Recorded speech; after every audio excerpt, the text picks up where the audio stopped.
श्री ज्ञानदेव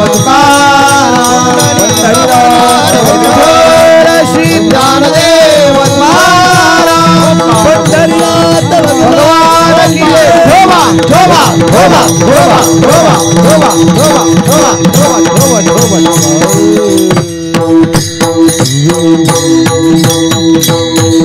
त्यांच्या चरणी लीन व्हावे, उद्धरावे कृपेने.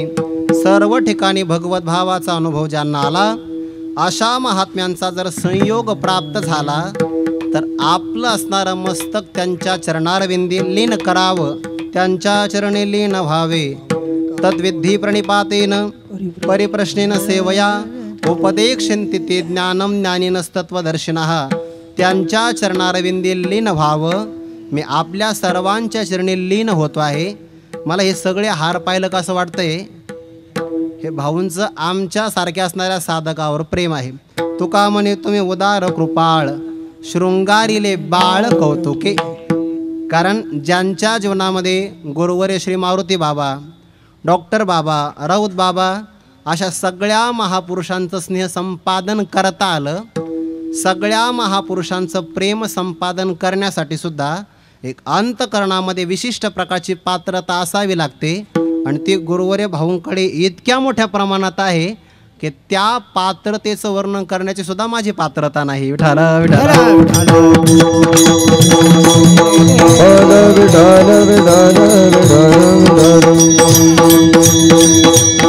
परमार्थाचा ज्याला सर्वात मोठा लाभ मिळवायचा असेल त्याचं एक सूत्र आहे, मनुष्याकडे लीनता फार मोठी असली पाहिजे. जेवढा मनुष्य ज्ञानाने परिपक्व होतो ना, तेवढी त्याच्यामध्ये विनय संपन्नता येते. विद्वत्ता आणि विनय संपन्नता दोन्ही बरोबर चालल्या पाहिजे. आपण लोहमार्गाने प्रवास करतो की नाही, लोहमार्गाचे दोन्ही प्रकारचे रेल्वेचे रूळ समान अंतराने चालत असतात. कमी जास्त असेल तर मग गाड्या घसरू शकतात. तसंच आहे. विठाला विठाला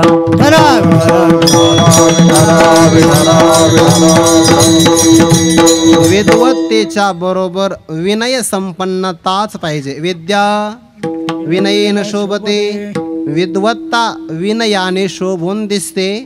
परमार्थाचा लाभ प्राप्त करून घ्यायचा असेल, अहंकाराचा उपयोग नाही. नामदेव महाराज तर म्हणतात, अहंकाराचा वारा न लागो राजसा. कारण हे सगळे भक्त नाजूक आहे. नाजूक माणसाला वारा सुद्धा सहन होत नाही. वारा लागला नाही पाहिजे, लागलाही नाही पाहिजे आणि डोक्यातही शिरला नाही पाहिजे. विठाला विठाला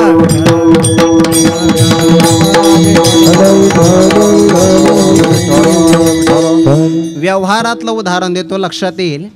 रस्त्याने चालणारा सर्प कसा चालतो पाहिलाच नाही का तुम्ही कधी? कसा चालतो? नागमोडी चालतो की नाही? नावच नागमोडी, बरोबर आहे. सर्प रस्त्याने चालला की नागमोडी चालतो. आणि वारुळा जाताना तो नाही मी माझी पद्धती सोडणार नाही. अरे अंगाचे सालपट निघतील. सर्पाला जर वारुळा जायचं असेल तर त्याला सरळ जावं लागतं.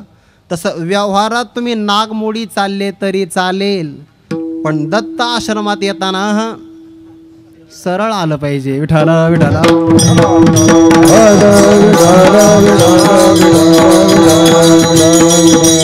नाही म्हणे आम्ही आमची चाल सोडणार नाही, इथं नाही चालणार ते. हे शुचोद्देशे या लक्षणाला प्राप्त झालेलं स्थळ आहे बरं. इथे पाऊल जरी टाकला तर मनुष्य साधकातून सिद्ध अवस्थेला प्राप्त होईल अशी भूमी आहे. इथं उत्कर्षही आहे आणि उत्साह सुद्धा आहे. विठ्ठल विठ्ठल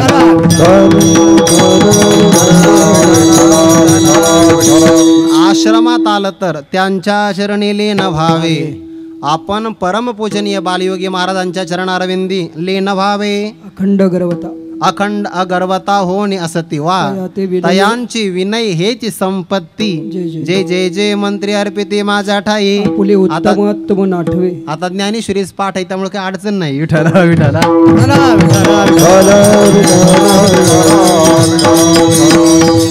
आदि ब्रह्मा करुणी शेवटी मशक धरुणी.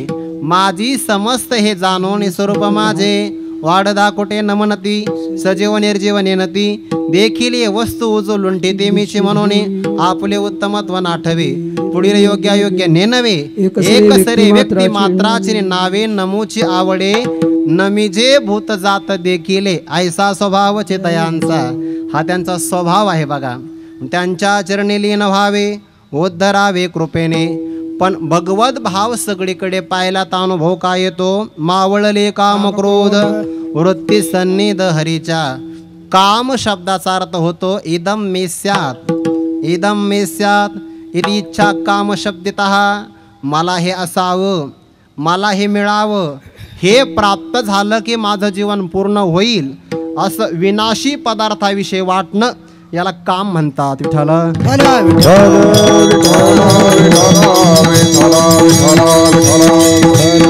देवाच्या प्राप्तीला काम म्हणत नाही बरं, हे ध्यानात ठेवा. नाही तर का हो तुम्ही भजनाला का नाही आले. मला भजन करण्याचं काम नाही म्हणे, मला इच्छाच नाही, असं नाही चालत. म्हणून मी शब्द काय वापरला, विनाशी पदार्थाच्या प्राप्तीची इच्छा त्याला म्हणतात काम. आणि क्रोध कशाला म्हणतात, आपल्या अंतकरणाच्या वृत्तीला ज्वलनता प्राप्त होणं, जळणं मराठी भाषेत, त्याला म्हणतात क्रोध. उदाहरण देतो ज्ञानेश्वरीतलं म्हणजे लक्षात येईल. ज्ञानेश्वरीत ओवी तीच आहे, फक्त दृष्टांत थोडासा बदल करू सांगतो. आपल्याकडं जर पाहुणे आले, पाहुणे, लवकरात लवकर तयार होणारी भाजी कोणती. यांनी उत्तर कशाला द्यायचं बरं. काय तयार होतं लवकरात लवकर, पिठलं लवकर तयार होतं की नाही. पण त्यात प्रकार दोन आहे, एक हाटवून केलं जातं आणि एक तव्यावर केलं जातं. माझा अनुभव हाची अनुभवच आहे याचा. विठाला विठाला उदाहरण देतो लक्षात येईल. ते हाटवून जर केलं तर गाठी राहू शकतात. तव्यावर आपण तेल टाकलं, चांगला ताव आला की मग जिरे टाकायचे, म्हणजे फोडणी चांगली बसते. नाही तर जिरे कच्चे राहतात. असू द्या आता ऐकून तर घ्या. चांगल्या प्रकारचा ताव आला की आपण त्या ताटामध्ये पिठलं कालवतो, बरोबर आहे. पीठ कालवतो ना पाण्यामध्ये. आता तेल गरम झालेलं आहे, गरम तेलाला थंड पाण्याचा स्पर्श झाला तर तेलाने काय व्हायला पाहिजे, शांत व्हायला पाहिजे की नाही. मग खरं सांगा, तेल शांत होतं का नाही. काय करतं, भडका धारण करतं. त्याच क्रोध म्हणतात. शेजारचा मनुष्य आनंदात आहे, त्याला पाहिल्यानंतर आपण शांत झालं पाहिजे की नाही. पण त्याचा आनंद पाहिला की आपल्याला भडका क्रोध. विठाला विठाला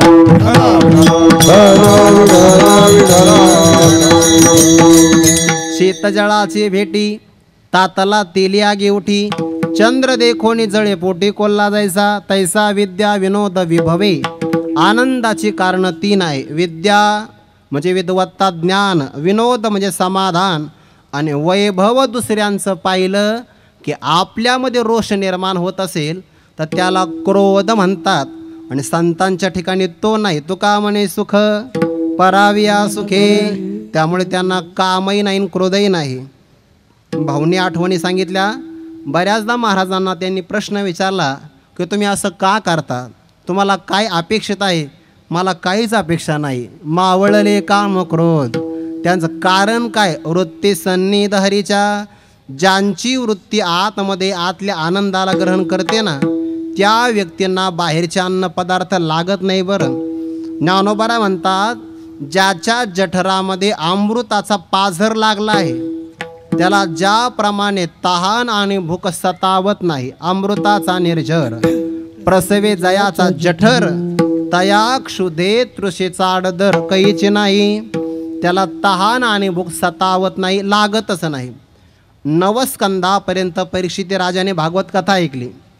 10व्या स्कंदाला प्रारंभ झाला तर शुकाचार्याने विचारलं, राजा एवढ्या वेळापर्यंत तू कथा ऐकतो आहे, तुला तहान भूक सतावत नाही. ते म्हणले, नाही गुरुजी, तुमच्या मुखारविंदातून हरिकथेचं अमृत पाझरतं ना, ते प्राशन केल्यामुळे अत्यंत कष्टकारक असणारी तहान भूक सतावत नाही. वृत्ती जर आतल्या आनंदाला ग्रहण करत असेल तर ते बाहेरच्या आनंदासाठी विषयापर्यंत येतच नाही. वृत्ती सन्निध हरीच्या, ते वृत्ती देवाच्या जवळ आहे. आणि अशा महापुरुषांचा प्रभाव असा आहे, निळामणी त्यांच्या नामे पापे अधर्म नासते. मी उदाहरण त्यांच्याच मुखारविंदातून ऐकलं की सकाळी फक्त 8 वाजता वेळेचं तंतोतंत पालन करावं आणि तेवढ्या वेळेमध्ये जे काही त्यांना प्रसाद म्हणून प्राप्त झालं तेवढं त्यांनी सेवन करावं. आणि जर काही कारणास्तव कदाचित विलंब लागलाच एखाद्या दिवशी तर दुसऱ्या दिवसापर्यंत काहीच खायचं नाही. आपल्याला जर 12 वाजता फक्त भूक लागली आणि 1 वाजता जर उशीर लागला तर बाप रे बाप, आपला चेहरा जमदग्नीचा अवतार असा होतो की नाही. पण त्यांच्या जीवनामध्ये मात्र आपल्याला प्रसादाचा वेळ टळला आहे. भाऊंनी सांगितलं मला की चेहऱ्यावरच्या प्रसन्नतेमध्ये थोडासुद्धा बदल झाला नाही. का? वृत्ती सन्निध हरीच्या, भगवंताच्या जवळ अंतकरणाची वृत्ती गेल्यामुळे वृत्ती अखंडित प्रसन्नता. आधी जेत चित्ता रिगणे नाही समस्ता संसार दुःखा, त्यामुळे ती वृत्ती कधी दुःखाला प्राप्त होत नाही. वृत्ती सन्निध हरीच्या, निळामणी त्यांच्या नामे पापे अधर्म नासती. अशा महापुरुषांचं नामस्मरण केलं तर पापही नष्ट होतात आणि पापाचा सूक्ष्म संस्कार अधर्म तोही नष्ट होतो. विठाला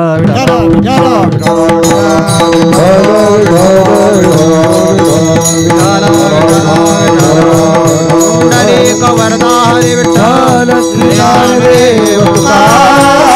पंढरीनाथ भगवान की जय, माऊली ज्ञानेश्वर महाराज की जय. निळामणी ज्यांच्या नामे करिता घोष, ना तळते दोष कळी काळाचे. पाप ताप दैन्य, काहीतरी बदल झाला बरं. जाय उठा उठी, आवाज बदललाय. झाली या भेटी हरिदासांची, तो का म्हणे पापे जाते संतांची आजपे. झाली पापा तापा तुटी, दैन्य गेले उठा उठी. गंगा पापम शशी तापम, दैन्यं कल्पतरु तथा कल्पतरुस तथा. साधूंच्या दर्शनामध्ये पाप ताप दैन्य जाय उठा उठी. निळामणी त्यांच्या नामे पापे अधर्म नासती. त्यांची वृत्ती परमात्म स्वरूपाच्या ठिकाणी राहते. कशी? या बाबतीतलं उदाहरण सांगतो, लक्षात येईल. जगद्गुरु तुकोबारायांचं त्रिशतकोत्तर अमृत महोत्सवी सदैव वैकुंठ गमनाचा सोहळा आपण काल साजरा केला. भाग्यवान आहोत आपण की जगद्गुरु तुकोबारायांच्या सदैव वैकुंठ गमनाच्या त्रिशतकोत्तर अमृत महोत्सवी वर्षामध्ये आपण जिवंत आहोत. हे आपलं भाग्य आहे. विठ्ठल विठ्ठल.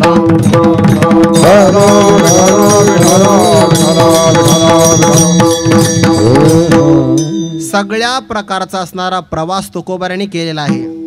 एका काळामध्ये प्रपंचातली संपन्नताही भोगली आणि एका काळामध्ये तुकोबाराने विपन्नता अवस्थाही भोगली. खऱ्या पारमार्थिक व्यक्तीचा दुराग्रह नसतो बरं. संपन्नता आली तेवढीच प्रसन्नता, विपन्न अवस्था प्राप्त झाली तेवढीच प्रसन्नता. पारमार्थिक माणसाने रडायचं नसतं. पारमार्थिक माणसाने तक्रार करायची नसते. सुखी संतोषानं यावे, दुःखी विषादानं भजावे, आणि लाभालाभ न धरावे मना माझी. जीवन आहे सम दुःख सुख स्वस्थः समलोष्टाश्म कांचनः. जीवनामध्ये सुख आलं हर्ष होता कामा नये, दुःख आलं तर विषाद वाहता कामा नये. चित्ते असू द्यावे समाधान. म्हणून तुकोबाराय त्याही काळात म्हणतात, बरे झाले देवा निघाले दिवाळे. आपल्यासारखा म्हणेल का असा? आपण जर पंढरपूरच्या वारीला गेलो आणि आपल्या माघारी समजा गोठ्यातली एखादी शिळी मरण पावली तर माणसं म्हणतात, आम्हाला बहुतेक पंढरीची वारी धार्जिन नाही एवढ्याशा गोष्टीवर. आणि तिथं तुकोबारा म्हणतात, बरे झाले देवा निघाले दिवाळी. बरे या दुष्काळी पीडा केली. एक स्त्री एक पुत्र अन्न अन्न करता मृत्यूला प्राप्त झाली. पण तुकोबारांची मात्र तक्रार नाही. तुकोबारांचा दुसरा विवाह झालेला होता. श्रीमंत बापाची मुलगी आहे म्हणून आपल्या असणाऱ्या बहिणीची काय व्यवस्था, जेजाबाईंचा भाऊ आणि जगद्गुरू तुकोबारायांचा मेवणा सहज भेटायला आला. एकदा आल्यानंतर जिजाबाईंना एवढा आनंद झाला, कारण तो माहेरातून आला होता की नाही. माहेरातून आलेलं कुत्रंसुद्धा सासूरवासीन स्त्रीला खूप आनंद देणारं असतं बरं, असं जुने लोक सांगतात. इतका आनंद झाला. सकाळी तुकोबारांनी स्नान केलं, गळ्यामध्ये विना घेतला आणि तुकोबारांनी निघाले. जेजाबाईंनी सांगितलं, अहो कुठं चालला? चाललो म्हणे भजनाला. आज भजन घरातच करायचं आणि भजन झालं की लगेच भोजन आहे. मग काय हरकत नाही. वा, आज आपलं प्रारब्ध अनुकूल आहे. अन्न मान धन हे तो प्रारब्ध. आज अन्नही आहे आणि मानही आहे. लावली ताटाला तर मग दक्षिणा म्हणून धनही आहे. मग त्याची तुकोबाराने काही अपेक्षा नाही. पण भजन तर घरीच करायचं आहे का नाही. आणि जे माणसं चांगलं भजन करतात ना त्यांना भूकही चांगली लागते. माऊलींच्या सोहळ्यामध्ये आपण जातो की नाही, जे माणसं भजन सोडत नाही त्यांना चांगली भूक लागते, त्यांना आजार पडण्याचा प्रश्न येत नाही. मग हे आजारी कोण पडतात? जे प्रत्येक वाटप केंद्रावर भेट देत जातात ना. भेट देणे हा माझा जन्मसिद्ध अधिकार आहे आणि तो मी मिळविणारच असं म्हणून त्यांच्याकरता हे सगळे दवाखाने बघा. नाहीतर बिचारे जे भजन करतात त्यांना भूकही चांगली लागते, अन्नही पचतं, झोपही लागते. तुकोबारांना प्रचंड भूक लागली. 10:30 वाजता जेवायला बसले.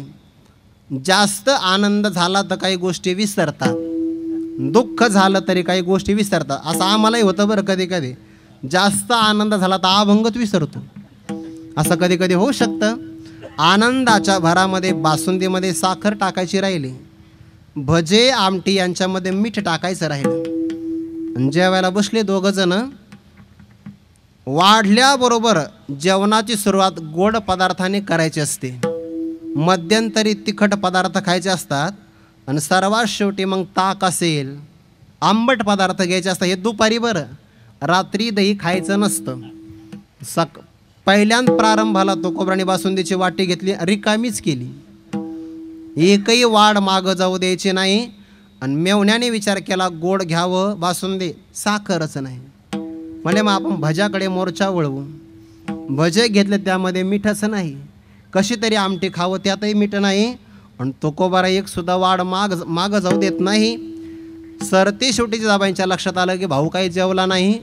स्वतः सगळे पदार्थ वाढून घेतले आणि पाहिलं तर बासुंदीत साखर नाही, भज्यात मीठ नाही.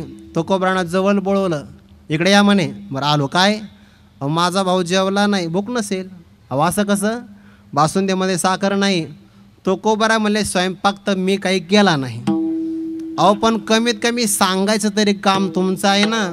तुकोबारा म्हणले काय खातो आम्ही, का सया सांगाते, कैसे हे लागते नेनो मुखी, का वृत्ती सन्निध हरीच्या, त्यांच्या चरणी लीन व्हावे, उद्धरावे कृपेने ज्ञानेश्वर माऊली, ज्ञानराज माऊली,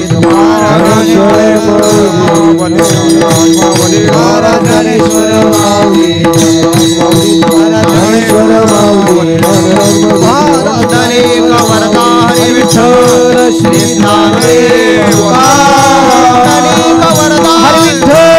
श्री ज्ञानदेव, पंढरीनाथ भगवान की जय. ज्ञानेश्वर माऊली.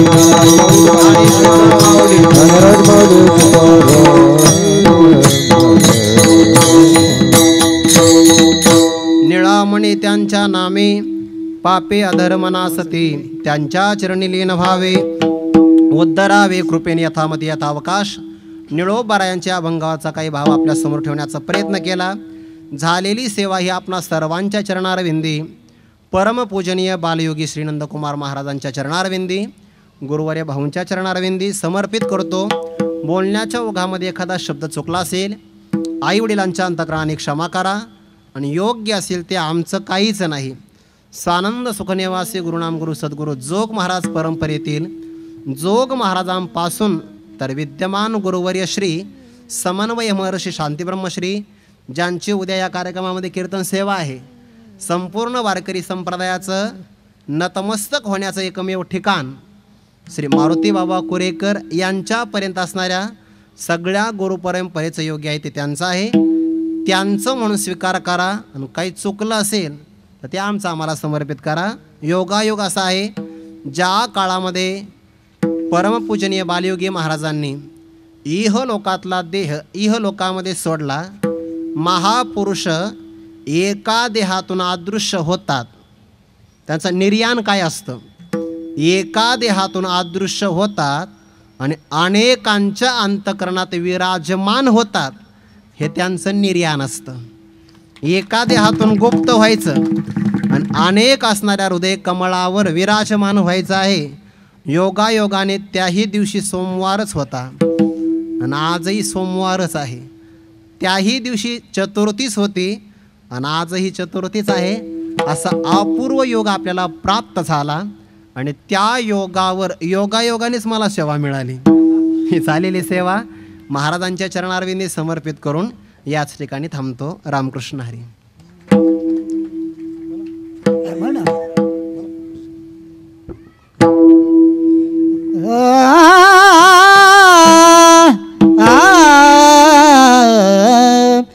निळा म्हणे त्यांच्या नामे,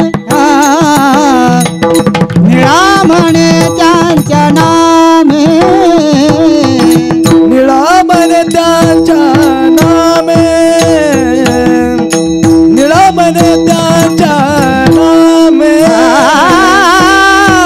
निळा म्हणे त्यांच्या नामे, निळा म्हणे त्यांच्या नामे, निळा म्हणे त्यांच्या नामे, निळा म्हणे त्यांच्या नामे, पापी अधर्मी नासते, पापी अधर्मी नासते, त्यांच्या चरणी लीन व्हावे, त्यांच्या चरणी लीन व्हावे. पापी अधर्मे नासती, पापी अधर्मे नासती, त्यांच्या चरणी लीन व्हावे, त्याच्या चरणी लीन व्हावे. उद्धरावे कृपेण, उद्धरावे कृपेण, उद्धरावे, उद्धरावे, उद्धरावे कृपेण, उद्धरावे कृपेण, उद्धरावे कृपेण, उद्धरावे, उद्धरावे कृपेण,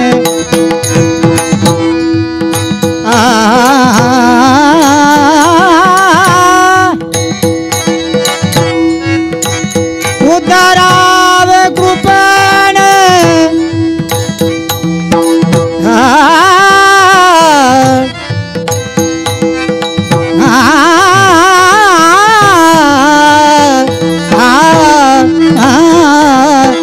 उद्धरावे कृपेण,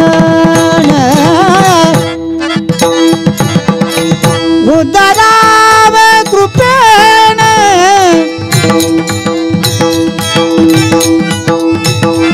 उद्धरावे कृपेण,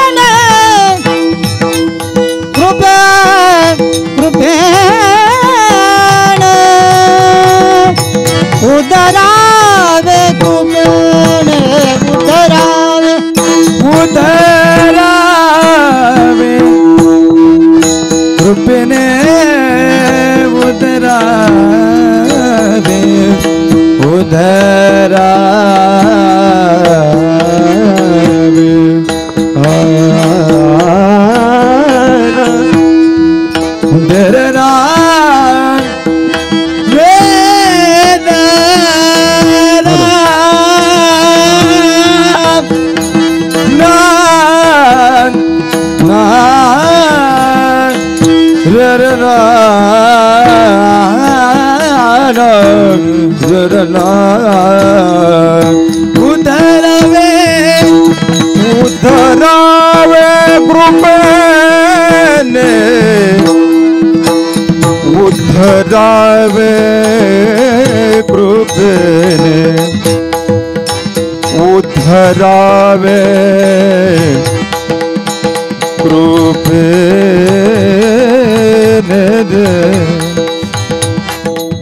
उद्धरावे कृपेने उद्धरावे कृपेने उद्धरावे कृपेने उद्धरावे कृपेने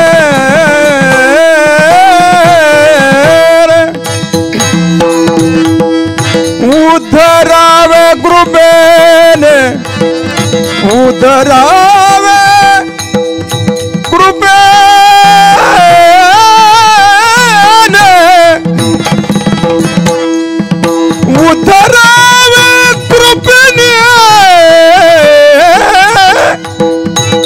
उद्धरावे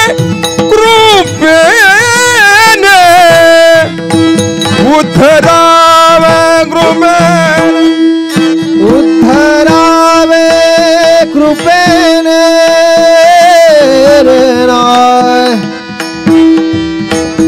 उद्धरावे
तुका म्हणे ज्ञानेश्वरार का पाया पैकी करा